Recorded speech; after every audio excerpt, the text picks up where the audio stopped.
आप भी अपने शरीर के अनचाहे दर्द से बहुत ज़्यादा परेशान हैं, घुटनों के दर्द से बहुत परेशान हो चुके हैं, आपने ऑपरेशन करा लिया, तरह-तरह का ट्रीटमेंट ले लिया, आपके पैर में दर्द होता है, बहुत खिंचाव महसूस करते हैं, बहुत तकलीफ़ होती है, आपके घुटनों के दर्द की वजह से आपका चलना-फिरना, घूमना बिल्कुल परेशान हो चुके हैं, कमर दर्द है, आपको जकड़न हो गई कमर में, कमर सीधी नहीं होती है और आपको रात में नींद नहीं आती है। इन सब समस्याओं से आप बहुत ज़्यादा जूझ रहे हैं, आपकी आँख में दर्द है, कान में दर्द है, बहुत परेशान हो जाते हैं। ऐसे में हम क्या-क्या करें और क्या ना करें? हाथ की कलाई में दर्द होता है, कोई काम करते हैं, हम काम नहीं कर पाते हैं और हमारे पैरों में दर्द होता है। उसके लिए बहुत ही करेला इफ़ेक्टेड है, ऐसी रेमेडी है जिसको आप लगाते ही आपकी कहीं भी दर्द हो बिल्कुल छूमंतर हो जाएगा।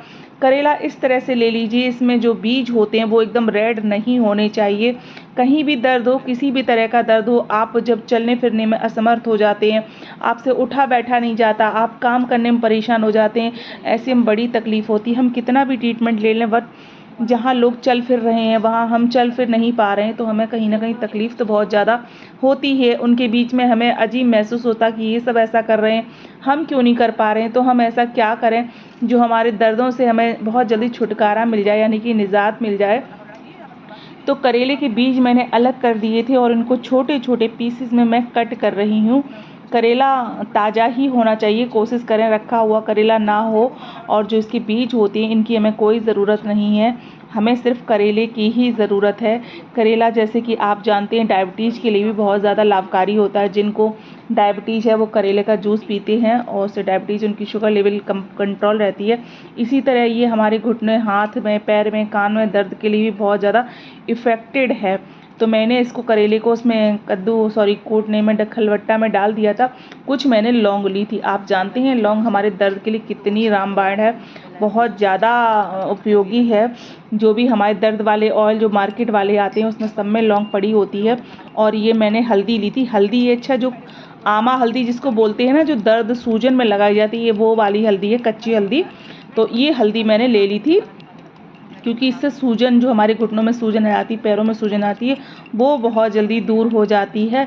अब इसको ना इसी कद्दूकस की सहायता से आपको बिल्कुल बारीक इसको कूट देना है बहुत अच्छे से, जो कि ये फाइनल सा हल्का दरदरा पेस्ट बन के तैयार हो जाए। हल्दी 3 तरह की आती है। एक किचन हल्दी होती है जो हम सब्ज़ी में यूज़ करते हैं, एक आमा हल्दी बोलते हैं, जो कि हमारे कहीं पैरों में या कहीं भी सूजन हो, उस सूजन के लिए बहुत ज़्यादा इफ़ेक्टेड होती है। एक कस्तूरी हल्दी होती है जो कि वाइट टर्मरिक होती है, जिसको हम फेस पर यूज़ करते हैं। तो ऐसे करके 3 हल्दियाँ तो मुझे पता हैं, और अगर ज़्यादा होती तो मुझे जानकारी नहीं है उस सब चीज़ों के बारे में। इतनी ही मुझे जानकारी है जो कि मैं आपको बता रही हूँ। तो मैंने इसको कूट लिया था, देखिए इस तरह से ये कुट गया था। अब मैं एक कटोरी में इसको निकाल लूँगी, क्योंकि हमें इसको निकालना है, वरना ऐसे कैसे बना देंगे हम इसको। तो देखिए हमने इसको अलग कर लिया है।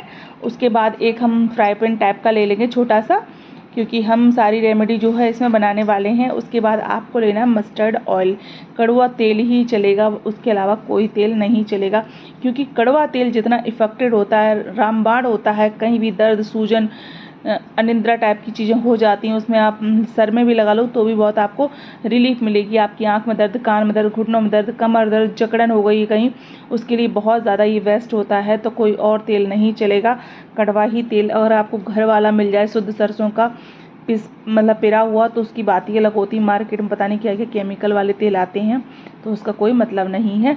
उसके बाद हमने ये माचिस की तीलियाँ इसमें डाल दी थी। माचिस की तीलियों में जितनी ग्रीस होती है ना, घुटनों में ग्रीस कम हो जाती है, उनके लिए माचिस की तीलियाँ बहुत ज़्यादा अच्छी होती हैं। तो ये ग्रीस बढ़ाने के काम में आती हैं। तो माचिस की तीलियाँ भी बहुत ज़्यादा इफ़ेक्टेड होती हैं। उसके बाद लिया है मैंने कपूर। कपूर भी बहुत ज़्यादा लाभकारी होता है हमारे कहीं भी दर्द हो, स्वेलिंग के लिए, और नसों का संचार, मतलब खून का संचार बॉडी में अच्छा करने के लिए बहुत ज़्यादा लाभकारी होता है। तो मैंने थोड़ा सा कपूर इसमें मिला दिया था। अच्छा, आपको इसको अच्छे से चलाते रहना है जिससे कि कपूर हमारा अच्छे से मेल्ट हो जाए। उसके बाद जो रेमेडी हमने बना के तैयार की थी वो भी हम इसमें पलट दे रहे हैं, और पलटने के बाद हम इसको बहुत अच्छे से चलाते रहेंगे, चलाते रहेंगे, जिससे कि अच्छे से मतलब मिल जाए। अगर मिलेगी नहीं तो ये वर्क कैसे करेगी। और तेल मुझे थोड़ा कम लग रहा था, मैं अभी थोड़ा सा इसमें तेल और बढ़ा दूँगी, नहीं तो ये सूखा सूखा लग रहा है, तो तेल निकलेगा नहीं, तो रेमेडी बनाने का कोई भी मतलब नहीं है। अगर आपके घुटनों का ग्रीस बहुत कम हो गया है, आपके घुटनों से कट कट की आवाज़ आती है ना, तो उसके लिए ये जो माचिस की तीलियां हैं ये बहुत ग्रीस का काम करती हैं, इनमें बहुत ज़्यादा ग्रीस होता है, तो इसलिए हम माचिस की तीलियों का इसमें उपयोग कर रहे हैं। तो सारी चीज़ें ही ऐसी हैं जो कि आपके घुटनों का दर्द छूमंतर कर देंगी। अब मैं जैसे बता रही थी, मुझे तेल थोड़ा कम लग रहा था, तो तेल मैंने बढ़ा लिया था।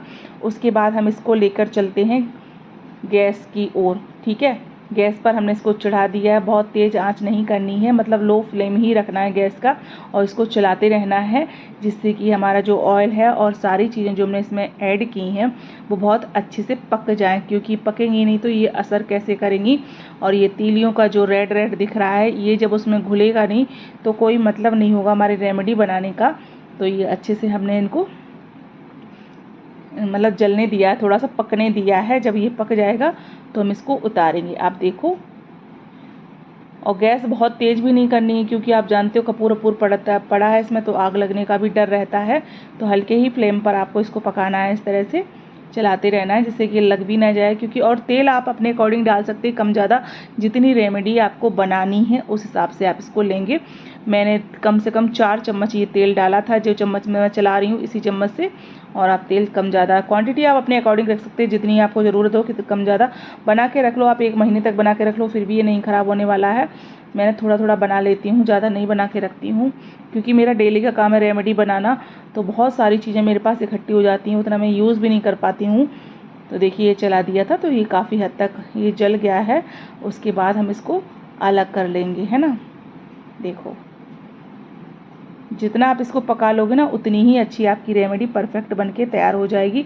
अब हमने इसको नीचे रख लेंगे। उसके बाद हम एक कटोरी लेंगे, कटोरी में हम इसको कर देंगे ट्रांसफ़र। ठीक है, तो तेल जो हमारा पक के रेडी हो गया था वो हमने कटोरी में अलग कर दिया है, इस तरह से, ऐसे, है ना। और इसको आपको ठंडा होने का वेट करें, एकदम गर्म नहीं, हल्का गुनगुना लगाओगे ना तो बहुत ही अच्छा रहेगा। एकदम जो आपकी स्वेलिंग वगैरह है वो चली जाएगी बहुत ही अच्छे से। इसको दबा दबा के इस तरह से मैं कर रही हूँ, क्योंकि जो भी मेरा तेल बचा हुआ है वो सारा निकल जाएगा। और इतना तेल हमारा बन के हो गया तैयार, मतलब पक के बिल्कुल रेडी हो गया है। अब मैं आपको दिखाऊंगी कि आपको कैसे इसको इस्तेमाल करना है, कैसे क्या नहीं करना है। ठीक है, तो घुटनों में आपने देखा हमारी पिंडलियों में दर्द होता है, टक टक की आवाज़ आती है इस तरह से। तो हमें इनमें इस तरह देखा आपने कहीं की बैठने उठने में, मेरी भी बहुत दिक्कत हो गई थी पहले भी, सर्दियों में बहुत ज़्यादा मेरी भी कट कट की आवाज़ आती, तो मैं इसको अप्लाई करने लगी, तब से मेरी दिक्कत कम हो गई। अच्छा, पीछे भी किसी किसी के आपने देखा होगा जहाँ घुटनों का जॉइंट होता है, इन पर भी आपको बहुत ज़रूरी होगा, जो चीज़ आप घुटने पे लगाएं वो इन पर जॉइंटों पर ज़रूर लगाएं पीछे से, तो सही रहता है ना।